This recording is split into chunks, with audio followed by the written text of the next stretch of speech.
welcome back to Evil Popcorn. Happy Horror Days. This is our little Scaremas special episode. Call it a conversation, if you will. We're going to get to Slaughterhouse next week. I called an audible. I saw it. It was way more than I expected it to be. Thank you. Shout out to the distribution company. We will have your name. I will have your name on the next episode, the official episode for that, to shout you out properly. But thank you for giving us this opportunity, because I had a good time with it. It was more than I expected to be. I want to pay tribute to it and do proper prep for it, to do it, an official episode for it. Absolutely. Today, here at Evil Popcorn, we just decided to do the horror movies you can watch at Christmas, effectively. And of course, I am Mr. Popcorn, and I like it cold. And, next. Hi, I'm the Baron. I'm doing a lovely little movie from Shudder called Christmas Bloody Christmas. It's a Shudder gem I discovered last year at around Christmas. We'll get to it, but let's move on on my screen down to the Scream down Queen. below. Hello, I'm Scream Queen. Self-proclaimed Christmas psycho. And I will be doing the very indie, very art house, small film that some may know as The Gremlins. Very excited for that. Since we're disclosing now, which is fine, I will be doing a little art house piece for those. That's all good. For those who do not. Now, let me put this another way. They've done the family thing and they just want some alone time. Because, they're a bit worn out by the Christmas. They've done their duty, and now it's time to go into some good arty, slow burn, psychological what the fuck is happening on screen with The Lodge. Hammer, believe it or not, Hammer Films. The Lodge of 2019. Yes, you'd think it would be A24, but no, it's Hammer. But please, I will start off. Yes, that's my film. That is The Lodge. Have either of you seen this? No, I've not. I've not seen it. Okay. I don't even know if I've heard of it. Okay, before. well, this that's not surprising. It came out in 2019. Then a nasty little respiratory little disease started to spread its nasty little fingers all around the world, and it was released in cinemas just before D-Day, basically. Effectively, Right. I mean, it was officially released in 2019. I'm not sure when, but basically it doesn't matter. Basically, COVID closed it down, and this kind of became an largely undiscovered and unseen. That's why one of the reasons why I wanted to call attention to it today, to bring it to light. Another one. This is a slow burn, arty, psychological horror, hence the A24 comparison there. It's a few things. Like, it's definitely got it's got echoes of The Shining in terms of how it's filmed in use of an architectural space to portray claustrophobia, psychosis, cabin fever, pure and simple, because this is about a family where a new mother is introduced, into a family, because the old mother, something not nice happens. I won't spoil that, though. That's Alicia Silverstone, believe it or not, playing that role. Nicely done as well. Oh, wow. Really nicely done. So the new family, the new setup with, stepmom, effectively the two kids, Bill from It being the son. The son and daughter and new mum and dad go to the lodge to spend Christmas together. Yes, and they do hang up decorations, and there is a spooky little Santa going ho ho ho on an empty mantelpiece. Makes it a Christmas movie. They go there for Christmas. Yes, Sure, absolutely. But what I really like about it is it's a hard one to talk too much about without spoiling, because it's all about the reveal. It's beautifully acted, beautifully shot, use of architectural space, folding in on itself as your perception of reality distorts and folds in on itself. It's one of those type of films that's done really well. The reveal is beautiful, the acting's good. and it's written by the same people who did is it Goodnight Mummy? Yeah, that's it. Yep. Love that movie. And you can definitely see they've got a definite thing going on with spooky kids and familial relations. Yeah. And this is why I think it's a good horror Christmas movie, because I think it's a good one when you've done your duty at the end of the day. You've been nice and polite. You're not the biggest fan of Christmas, and you feel like a bit of darkness to cleanse the soul. Once it's all done, slap this on your laptop or on your phone, whatever sort of thing. And as you're going to sleep, enjoy this, The Lodge of 2019. That's my movie. Okay. And, you called it an anti. Huh? I was just going to say, you called. It's not an anti-Christmas movie, or no. I was being facetious. I'm being facetious. Okay. It's not an anti-Christmas movie, but it's one where you've had enough of tinsel and ho ho ho, and you want some arty.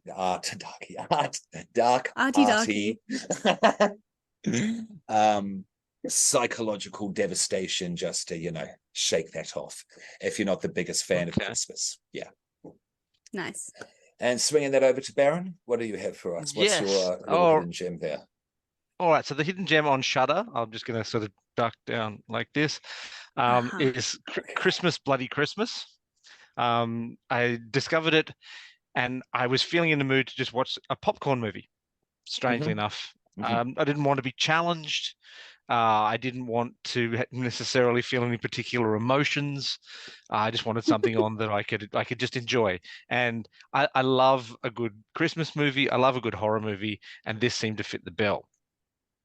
And it does. It's an excellent film. The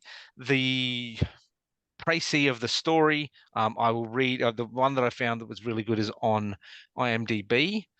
And here we go. It's Christmas Eve, and Tori just wants to get drunk and party. But when a robotic Santa Claus at a nearby toy store goes haywire and begins a rampant killing spree through her small town, she's forced into a battle for survival. So yeah, it is exactly what it says on the tin. It is a robot Santa that kills people. A little bit of the backstory of the Santa. They are a display item that has. This kind of links back to the movie Small Soldiers, where they've got some hardware or software that's designed by the Defense Department that goes wrong, and then obviously the Santa turns into a military killing machine dressed as Santa. Okay. I really enjoyed it. The kills are really good. Is it animatronic? Is it an animatronic killing Santa? Yeah, brilliant. In the world, it is an animatronic killing Santa. In the world of the movie, however, you won't recognize him because he's completely covered in Santa. But Santa is played by a guy called Abraham Benrubi. If you ever watched Parker Lewis Can't Lose, he was the Coob, which was the big, dumb, moose-like character that was one of the sort of adjunct characters in that show. That's a thing for us older people. It was a TV show that was on in the early 90s. Yeah, no, I used to watch it. I don't remember the Coob. It was one of the. It broke the fourth wall there. Scream Queen. It's one of the first comedy sitcoms where the protagonist, the main actor, looks directly at the camera. Addresses the audience. It was one of the first. What was the name? Parker Lewis Can't Lose, and the actor's name is. Yeah, the actor's name is Abraham Benrubi. Couple of one other horror link.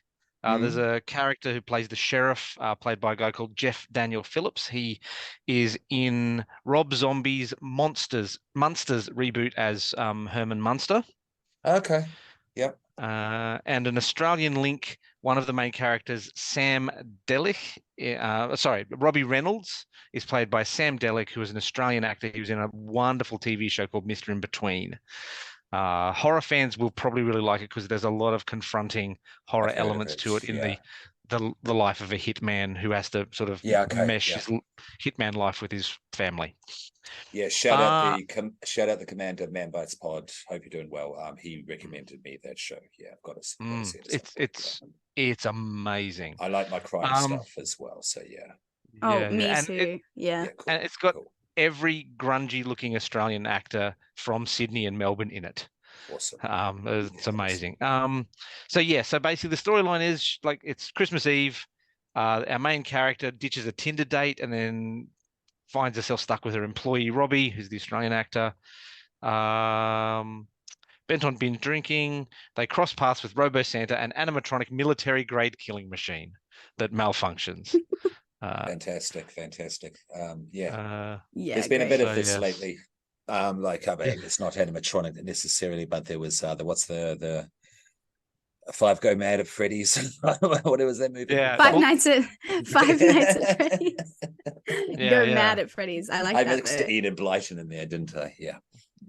Well, there's 3 of those at the moment. There's the Five Nights at Freddy's, there's the Banana Splits one, and there's another one with Nicolas Cage in it. It's sort of Yes. similar, Willie's- all 3 of similar sort of feeling. Willy's Wonderland.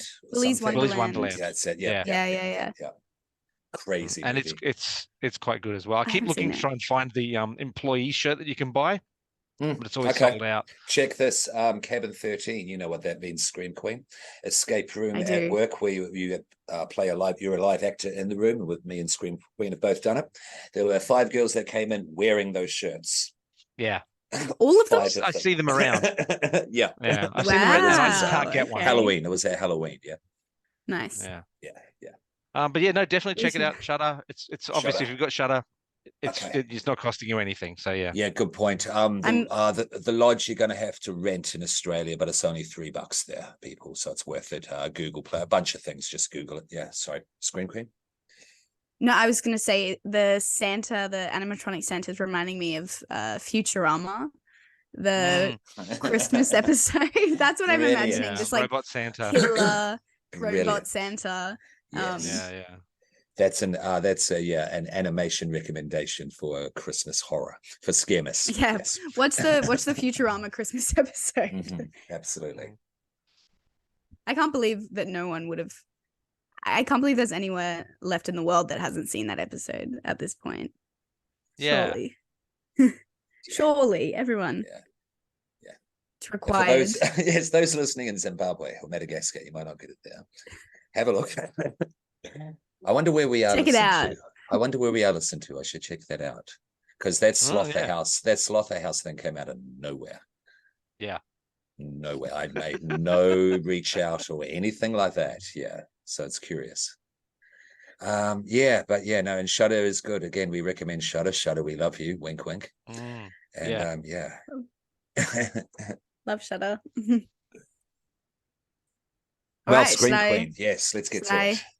Yeah. Well, I'm going to be talking about the Gremlins, the beloved Christmas horror movie. I mean, I don't really need to convince anyone that this is a good movie to watch during our holiday season. It's very good. If you don't know, the Gremlins, which surprisingly, I'll bring this movie up to my friends to talk about how amazing it is, and a lot of people are just like, "Oh, I've never seen that," and I'm like, "What?" And look, this is people like 20-ish year olds. And a lot of people haven't seen it, which is shocking to me because I watch it almost every Christmas. Madness, I agree. But essentially, if you haven't seen the Gremlins, preach, Scream Queen. First of all, you should. Second of all, it is about this father of this family. He's an inventor, unsuccessful inventor. He's trying his best.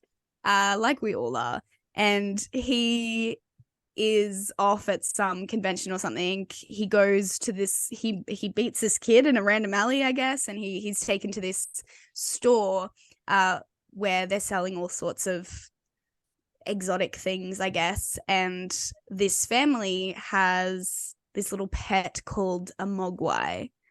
And he's like, "I'll pay you 200. I'll pay you creation ever. All you anime freaks with your little cat ears and stuff. You love cute. You've got to see this. This is the epitome of cuteness. Like, if there is one reason to watch this movie, it's because the mogwai is just like so cute. The little puppet is like, oh, it's adorable. And he's like, I have to have this for my son for his Christmas present. Of course, you could. Mogwais are not just for and Christmas. This is Yeah, look, and this is his adult son as well. You may be thinking this son must be like 12 years old. No, he's fully grown. He works at the bank, and he brings home the man doesn't want to sell it to him because he says it's a huge responsibility having a mogwai and taking care of a mogwai, so he doesn't sell. But the kid sneaks a little mogwai out to this inventor man. He gives it as a gift to his son. He tells him the rules. There are 3 very important rules to gremlin care. Do not get them wet. What's the I'm forgetting. They don't like sunlight. It can kill them. They do not like bright lights. They don't like sunlight. It will kill them. Most important rule of all. Do not feed them after midnight. 3 rules. Doesn't seem that difficult. If you're an attentive carer, doesn't seem that difficult. But there's a lot of sun. It's at Christmas, and these guys are really hungry. Really hungry. Okay, they are a little mischievous. So he names the mogwai Gizmo, and Gizmo is so sweet, so cute. He just wants to play his little toy trumpet, his little toy saxophone that he has, and watch TV. He's a muso, isn't he? Yeah. And this is like an 80s film, so it's got like an 80s Christmas backdrop with like the lights everywhere. What is it, 84, 86? 84. Yeah. Same year as Ghostbusters. Yeah. Oh, so true. Another Christmas, the golden era of Christmas horror. And suffice to say, he does not follow the rules. He doesn't take them as seriously as maybe he should. There's a spilt paint container, and that really starts this just era after era of this thing. And we learn when this mogwai gets wet, it multiplies, and it multiplies into little mischievous hairy balls that if they eat after midnight, which they do, turn into gremlins. And gremlins are these lovely critters you see behind me. And they have a leader. Carols. And they do have a leader. They have favorite creations of all time. So good. So what sets him apart from the rest of the gremlins is a big white mohawk-esque stripe, which gives him the name Stripe. An iconic villain name, if you ask me. He's a great ringleader. And you know what the gremlins want? They want to smoke, they want to drink, they want to run around. Cinema, they love their city. And you know what they love most of all? They love Snow White and the 7 Dwarves. Apparently, yeah. That scene, because I rewatched it after decades recently, the past couple of years, and that movie scene, I was like, this is genius. This is one of the funniest things ever created. It is just it is just a joy to watch. And like these guys, like they kill, they are killers as well. Let's not forget that. But the kills are so fun. Like they're just the most mischievous little critters you'll ever come across in cinema, frankly. The way that they take over the bar. Phoebe Cates the bar. is having to serve drinks to these just like terrible, awful gremlins. There's like a flasher gremlin. There's like a gremlin in drag. Like it's so ridiculous. Gremlin that shoots another gremlin in the face. Yeah, look. They have guns. They use guns. They are just insane, and I love them. And they have no morals. And they just want to have fun. And look, they love money. They are just like just like all the things they throw caution to the wind. And I really respect that about these little gremlins. Everyone else just wants to, be civil and, be nice on Christmas, but these guys have the right idea. They take over the town. The police do not take it seriously in most horror films. The police It's are the 80s. no help Yeah. to anyone. Yeah. And then all of a sudden Phoebe Cates has this like really tragic Christmas backstory that sort of just comes out of nowhere. That's So crazy. Yeah. I won't say it, but it's just does this movie It's an need odd to be moment. Does it? Very odd. Yeah, it's very Yeah. odd. That was like, I was like, what's happening? So if I may, Bear, what do you go think for of it. that moment? Because you're a Gremlins, devotee. What do you think of that moment?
It feels out of left field. Yeah. It's like I can see that they were trying to build a story and rapport between Billy and Kate, Zach Mhm. Galligan and Phoebe Cates, Potential and then to give romance some building, maybe. Yeah. yeah, and then they do it to give pathos to the character and Yeah. maybe try to explain why she's a bit odd, and a bit Yeah. odd about Christmas, but it is absolutely not telegraphed in any way whatsoever. It's like they've just Yeah. pulled That's the it. lump of exposition out and gone, boom, there you go. Yeah. This is why Yeah. she doesn't like Christmas. It is Yeah, the one part of the movie that struck me as just truly insane. Like it's an insane movie, Yeah. but like that was just so weird. And I guess maybe they need someone who sort of opposes the idea of like, oh, everyone loves Christmas because she Yeah. hates Christmas. Yeah. Yeah. A little heavy-handed, little left out of Yeah. nowhere, and it's also it's not funny, but it's absurd without spoiling. It's not also funny. kind of absurd as well. It is it's Yeah. Christmas related, as you know. It does pay off in the second film, though. That's true. There is a also further has an amazing conversation. sequel. Yeah, I so need to rewatch the sequel. Okay. that pays off better in the second film with a similar sort of situation, and you go, oh, that was okay. that okay, so that those two things are now linked, and this was done better, and it was funnier, so it makes them both funnier by comparison. But in the world of this film, it's odd. Is it Yeah. the same director? And look, sorry, Yes. Scream. No, Same no. director? Yeah, okay. yeah, No, that's Yeah. all. That's all. Yeah. the sequel is look, this is not about the sequel, but if you're gonna watch this, you should also watch the sequel because it's Watch them on the same night. yeah, do a little double bill. Yeah. The sequel is even more ridiculous, but it's like Yeah. it's like so self-aware that it is just like it's delicious. It's so funny. I like that. I do like that. Yeah. Slaughterhouse for me was that. It was just, I liked its self-awareness. Yeah, So, yeah, I think Gremlin, like out of all of the sort of puppeted creature please. movies, Yeah. like spoof movies, it is the creme de la creme for me. Yeah. No, it's amazing. So good. The origin story is so perfect. The fact that these Ooh. little gremlins just want to like eat food and think apples are disgusting and everything good for you is Gonzalez. What? Yeah. So, a little bit of an interesting fact about please. Gremlins and their origin. So back in the day, I lived regionally and didn't have access to a cinema, but what I did have access to was a bookshop that used to sell movie novelizations. I've got 2 whole shelves of movie novelizations out here. So to revisit a film, you would read it. So the original shooting script of Gremlins included a cold open where, hang on, so I got something stuck in my teeth. I think I know what disgusting. you're talking about. Go ahead. This is quite something. There's a bug in here. Anyway, regardless of that, so there's like a cold open where it's expositioned that the gremlins are actually genetically engineered creatures by an alien race. They seed them throughout the universe, but they don't realize that only about 1 in 10,000 are good, and the rest are all agents of chaos. Okay. I love. Interesting. That's great. That's great. Thank you. It didn't make it into the film, okay, but it is part of the lore, so to speak. And when I was speaking to, and this is, I'm just going to drop a name here. When I was speaking to Zach Galligan at Supernova, we had an extended conversation about that. Shout out, Zach. He said, "Yeah, Zach, if you're listening, really appreciated it. That's great." But that it was really annoying that it got cut out because it's made the world of the Gremlins that much more colorful and wide. Yeah, totally. Yeah, that is really cool. I mean, you look at the design of, so when they turn into gremlins, they sort of incubate in these sort of alien, like the movie Alien-esque sort of very much shells, eggs, xenomorph sacks. Yeah. Yes. Very much like that. So that makes a lot of sense that there's sort of these alien and Gizmo. Yeah, Gizmo is the only one that is completely disinterested in being naughty. Chaos. Agents of chaos is the perfect way to put it. They just wreak havoc. And like, if I just think during Christmas, that's the perfect, like, it's about, like, everyone is so stressed. Everyone is so and it's just so good. It's about the family that turns up that you don't want to turn up to Christmas. Yeah. Metaphor. Oh, exactly. Hey, Baron, now, I forget the exact details, but was Spielberg the producer of this? Because it's Joe Dante, the director. The director was Joe Dante, written by Chris Columbus. It was script-wise. Was it meant to be a horror to start, and Spielberg showed up and went, too much, because I believe the dog's meant to die. Not to darken the situation, I guess that's my role. I'm glad that it doesn't, though. It was made more family friendly. It was made more family friendly. And, but it was Spielberg's production company. And on that, thank you. And on that note, there, Scream Queen, like, okay, we've been talking about, is this an appropriate movie to watch, at Christmas for Scaremas? And now we're talking about little critters. These guys are number one for me as well. I always hold a special place in my heart for Ghoulies. Yes, hashtag Team Ghoulies. And but this one is number one. These guys are number one. Absolutely, this movie, it can't be. That's so Baron. What do you reckon? Yeah, no, definitely. In the tiny awful monster pantheon, the gremlins are Zeus, basically. Yeah, fair enough. Yes, I agree. I concur. They're Now, just so silly. Gremlins, the Gremlins are kind like, there's kids who kind of like spooky things. They've got a penchant for it at an early age. I was one of them. But with Gremlins, what age do you think is age? I don't want to put age appropriateness. Who should watch this movie? Is it for the whole family? Yeah, there you go. I want to say Yeah. I would I say s- 10 yeah, plus. I saw Double it when I was digits. well, I saw it when it came out, which I was 13, and it was fine. It didn't give me nightmares. Actually, sorry, I will change that. The ABC ran a series of drug ads at around the time the film came out, and they used this is your brain, and they showed Gizmo, and they said this is your brain on drugs, and they showed the scene at the end where Stripe gets killed by the light with like the Ah, skeletal gremlin, and this is your brain on ooh. drugs. Yeah. What? So that bit gave me a nightmare. The skeleton, like when he sort of like melts, that's pretty gross. Like it's pretty Yeah. icky. Actually, it's Um, grosser rather than scary, right? yeah, but I guess it Yeah. is scary. The sort of like moving skeleton, and it sort Yeah. of like disintegrates. But yeah, I never like I was very scared of horror like as a younger child, and like this It's movie very never relative and bothered me. subjective. Yeah, Yeah, I mean it Yeah. is, but it is.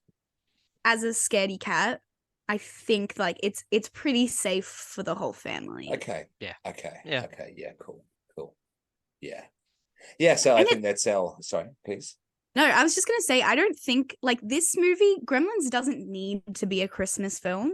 Like No. it could be about a gift that he gets on his birthday, but I'm so glad it is a Christmas film.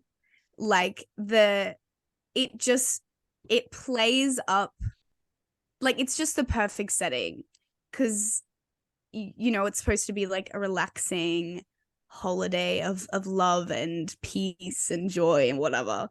Presence and And family and everyone and together. yeah, you know, togetherness. And they just said no, Gremlins. So I just think I'm like so glad it is a Christmas movie, even though it doesn't necessarily need to be a Christmas movie. Yeah. Yeah. Yeah. That's cool. I actually like all of our picks. Yeah. Yeah. They're all very interesting Christmas films. I'm Certainly not. excited to watch. Yeah. Certainly not. Apart for Gremlins, but still, you still have to be careful with Gremlins, our most wholesome selection for our Scammers episode tonight. And I like that. I like that. With psychological devastation, a beloved, Christmas icon goes on a massacre. And then we've got the metaphor for the annoying family causing chaos throughout the whole town. Yeah. Yep. 100%. Nicely done. Nicely done. Do we want to rate the movies? Yeah, sure. Okay. That's good. Yeah. We'll go around the same order. Mine's definitely the payoff. You know, it's the payoffs are going to be the most delicious because I'm going to give it a delicious because on the first viewing, you've got to allow yourself to be absorbed in the world. That's why I say watch it at the end of the Christmas night when you can't sleep. You want something to watch by yourself in bed, phone, laptop, whatever. Because you need to be absorbed in this. Don't be looking at your phone. Don't be distracted by other people for the payoff to be effective. Yes, because on the second viewing, not so much, but that's just me with payoff or reveal movies as well. All that said, definitely 4 out of 5. Yeah, no, I found it delicious. Baron? Okay, Christmas Bloody Christmas. I think I'm going to put it halfway between satisfying and delicious. It's about a 3.5. Cool. It is cheap, and some of the cheapness does translate to the screen, and some of the acting is a little stale. Like it's good. It's not Amityville in space, which that's a big call. Which I watched the first 7 minutes of and turned it off. That franchise went to space. It's not really that franchise. Someone took the name. Gotcha. Yeah. Okay. Yeah, I watched. Okay. And there are people that know people that worked on it, and I know no one sets out to make a bad movie. But I couldn't get to double digits minutes. And you're a generous I'm so gentleman sorry. there, Baron. You are generous. Yeah. You are. You are. Yeah. So I'm gonna go halfway between satisfying and delicious. I will check this out. Yeah. I would certainly rewatch it. It's certainly something that I would rewatch. for me, was a toss-up between this and Santa Jaws, which is a shark film where the Oh shark wears my a God. magical Santa hat. And it's really good. Wow, Is It that also, on Shudder? college on the pod. it's either on Shudder or Tubi. It Okay. sounds Tubi. My money's on Tubi. Yeah, Okay. yeah. I will be I watching. thoroughly enjoyed it, but it's not something I'd revisit. But I would revisit this. Okay, cool. I hear you. Nice. Yeah. And Scream Queen, for our movie Yeah. highlight. Yes, absolutely. And now, I could give this a 4.5 if I was evil and horrible, Yeah. but I'm gonna give it.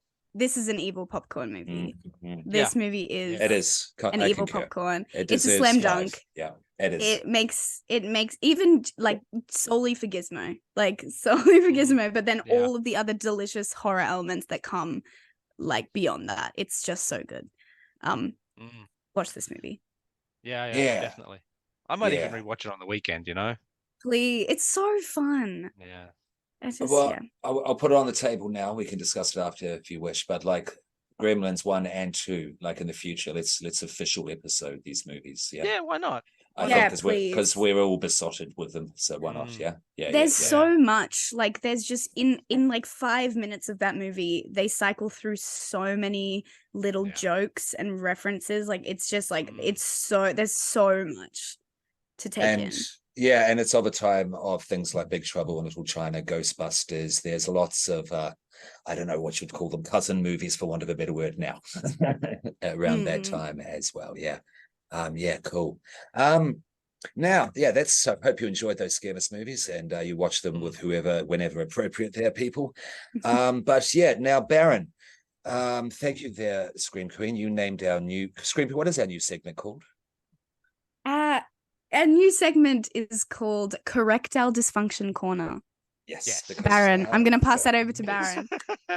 Yes, yeah, that's fine. So, okay, we previously did Red Curtain Hell, which is a film that I was filmed in Queensland. I got a couple of the things wrong. And Shane Anderson, the director, got in contact with me via internet, via electronic means. You can't even see the phone because of the camera. Anyway, regardless, got in contact with me just to correct a couple of things. So I had correctile dysfunction. So number one, so there's 2 things in particular. I did say that we filmed it over 4 Sundays. I was incorrect. It was 2 Sundays, just they were very full days, apparently. So it was only filmed over 15 days. 15 days. Right. So, yes, that's that. Now, we did mention that there was a particular scene that didn't fulfill the what do we call the Bechdel test? However, Shane pointed out that there are some scenes in the film that do, and it was a requirement of some of the festivals that he submitted the film to, that there be scenes that pass the Bechdel test. So in particular, he points out the 3 scenes, the 3 witches scene where Danny plots about giving the Xanax to Natalie is specifically women talking about women. Yeah, that's true.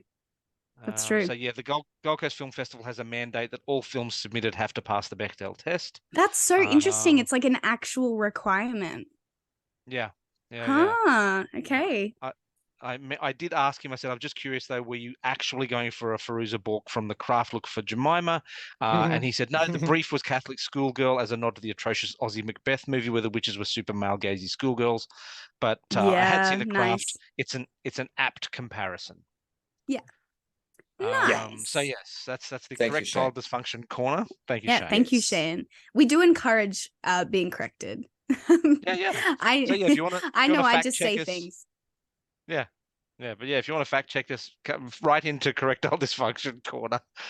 What's our email address? evilpopcornpod@gmail. evilpopcornpod@gmail.com. Mm-hmm. Correct. Yep. Correct. Or Yes. Find us on all the socials. We're even DM on Threads us. now. We're what now? Sorry. We're even on Threads now. It's linked to the Instagram. Yeah. Okie dokie. Okay, all good. All good. I know vaguely what it is. Yes. Yes. Shout out Elon Musk. It's Instagram's answer to Twitter. Yeah. Now I just did a little bit of a Google. 1984, Gremlins Indiana Jones and the Temple of Doom, Ghostbusters, Nightmare on Elm Street. Whoa. There's some other ones that I don't recognize. Supergirl, Terminator, The Karate Kid. So it was a big Revenge of the Nerds. It was That's a a big huge year year. for films. We used to do this thing on Dark Marks, which was my pandemic podcast. Shout out Shogun. And we used to do film school. And what film school was is we'd take a very generic list, like IMDb for that year, top films. Yeah. And we'd just go through them. We'd go through the list, say from 50 to 1. Have we seen it? What do we think? And it was, and the point of it though was to find the ultimate film year, the best. Ah. Yeah. Well, 1984. Just throwing it out there into the mix for future ideas. Pretty good. Yeah. And I came up with it. I can take it from one pod to the other. Shogun, we can get you on. That's all good. Yeah, we came up with it together. So that's because that's a good list. Yeah, that is a good list. Yeah, that is a great Toxic list. Avenger, Bloodbath and the House of Death, Hills Have Eyes 2, Company of Wolves. Oh, I like that. Neil Jordan, Company of Wolves. Have you guys seen that? Yeah. That No. Scream Queen. That's a fantastic Red Riding Hood Okay. thing. I Not do a love like a Red Riding Hood adaptation. Yeah, an adaptation. That's the word. And Neil Jordan, I don't know if you know the movie The Crying Game. Okay, we'll talk about The Crying Game in the future. You'll love that. You've not seen The Crying Game. Historical. Wow. Yes. Yeah. And being historical. Being a queer identifying individual, I think you'll find it very fascinating. I'll be very curious to see what you think. Yes, of an older it 3 film. times at the cinema. Okay. The Crying Game. Yeah. I'm glad you haven't heard about it. Don't look it up too much. Google Avoid plot. Don't Don't Google it. Yeah. Because it's one of the biggest spoilers in history. Yeah. Cool. Okay, I've never even heard of it. Okay, fantastic. Like Baron said, find us on all the socials, the Instagram, the YouTube, the Facebook, the Threads now. Thank you for doing that there, Baron. Instagram did it by itself. Okay. I logged in and it said, do you want to connect to Threads? And I went, sure. Yeah. Do we get a free U2 album with this as well?